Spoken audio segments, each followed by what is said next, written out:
India டீமையும் release பண்ணிட்டாங்க, ஜெர்சியும் வெளியே விட்டாங்க.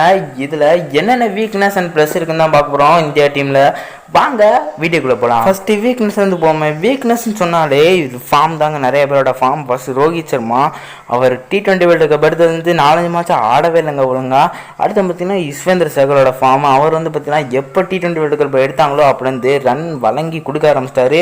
ஒரு மேட்ச் தான் அடி வாங்கினாரு. இன்றைக்கி நடக்க போகிற மேட்ச்சில் எப்படி போடுறான்னு பார்ப்போம். அடுத்து நல்ல விஷயம் பார்த்தீங்கன்னா சிராஜுக்கு ஃபார்ம் இல்லவே இல்லைங்க. அவருக்கு ஒழுங்காக பவுலிங் போடல. எப்போ T20 கப் எடுத்தாங்களோ எடுத்துட்டிங்களா வேர்ல்டு கப்பில் இந்தா போடுறேன்னு பவுலிங்கில் 2 விக்கெட் எடுத்தாங்க குஜராத் அகேன்ஸ்டா.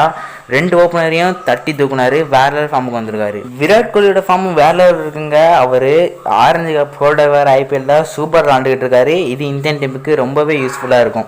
அடுத்து முக்கியமான மைனஸாக நிறைய பேர் என்ன சொல்கிறாங்கன்னா, யுஸ்வேந்திர சகலையும் குல்தீப் யாதவ் ஏன் 2 பேரையும் ஒரே ஸ்கோரில் எடுத்தீங்க, ஒருத்தர் எடுத்தால் போதுமே அப்படின்னு கேட்டிருக்காங்க.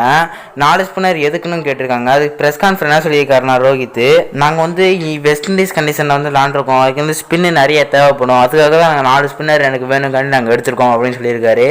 ஆனால் நீங்கள் வெஸ்ட் இண்டீஸில் மட்டும் ஆட போகிறது இல்லை, ESLயும் ஆட போகிறீங்கன்றப்ப எதுக்கு 4 ஸ்பின்னர்னு ஒரு கேள்வி வருது.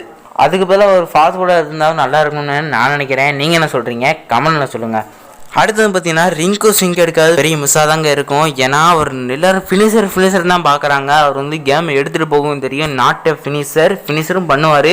ஆனால் அவர் கேம் எடுத்துகிட்டு போகும் தெரியும். அவர் வந்து வேர்ல்டு கப்பில் இருந்திருக்கணுங்க. அதான் ரிசர்வில் இருக்காரா, அப்போ என்னடா கேட்டீங்க, அப்போ எதுக்குடா அவரை வேணுன்றீங்க அப்படின்னு கேட்டிங்கன்னா, அவர் வந்து யாராவது அடிபட்டால் மட்டும்தான் வர முடியுன்ற நிலமையில இருக்கார் அவர். அதனால தான் நான் சொல்கிறேன். இதான் இந்தியா டீமோட ப்ளஸ் அண்ட் மைனஸாக இருக்கும்னு நான் நினைக்கிறேன். நீங்கள் என்ன சொல்கிறீங்க? அது மட்டும் இல்லாமல் ஜூன் 9 வந்து பார்த்தீங்கன்னா பாகிஸ்தான் கூட விளாடுறாங்க.